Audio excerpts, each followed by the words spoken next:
আজ অনেকদিন পর বাড়িতে বানালাম চিংড়ি ভাপা। হাই, আমি অর্পিতা। নতুন একটা মিনি ব্লগে তোমাদের স্বাগত জানাই। 5-6 দিনের জ্বরে বাড়ির সবার মুখের অবস্থা একদম ভালো না, কোনো খাবারই মুখে উঠছে না। জ্বর তো সেরে গেছে, কিন্তু শরীরের অবস্থা একদমই ভালো না। সকাল থেকেই ভাবছিলাম কম সময়ের মধ্যে হয়ে যায়, আবার মুখেও লাগে এমন কিছু বানাবো।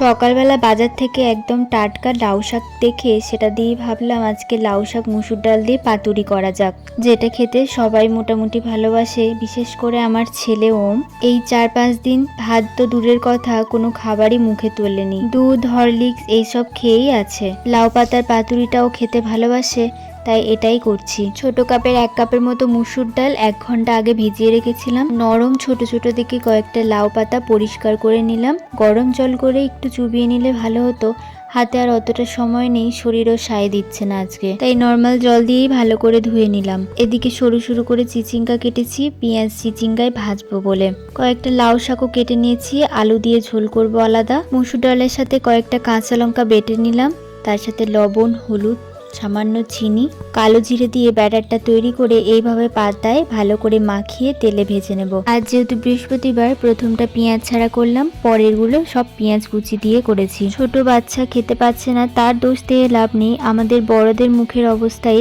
একদম খারাপ হয়ে আছে। আমি নিজেই কয়েকদিন ধরে তেমন ভাবে কিছু খেতে পারছি না, সব যেন তেতো লাগছে। ফ্রিজে কাটা মাছ আছে, কিন্তু সেটা একদমই ভালো লাগছে না। কয়েকটা চিংড়ি মাছ ছিল, তাই ভাবলাম যে বাটি ভাপা করা যাক। তবে এই বাটি ভাপাটা আমি আগেও অনেকবার চেষ্টা করেছি, প্রতিবারই তেতো হয়ে গেছে। এবারে একদম অল্প সর্ষে দিয়ে করলাম, বেশ ভালোই লাগলো।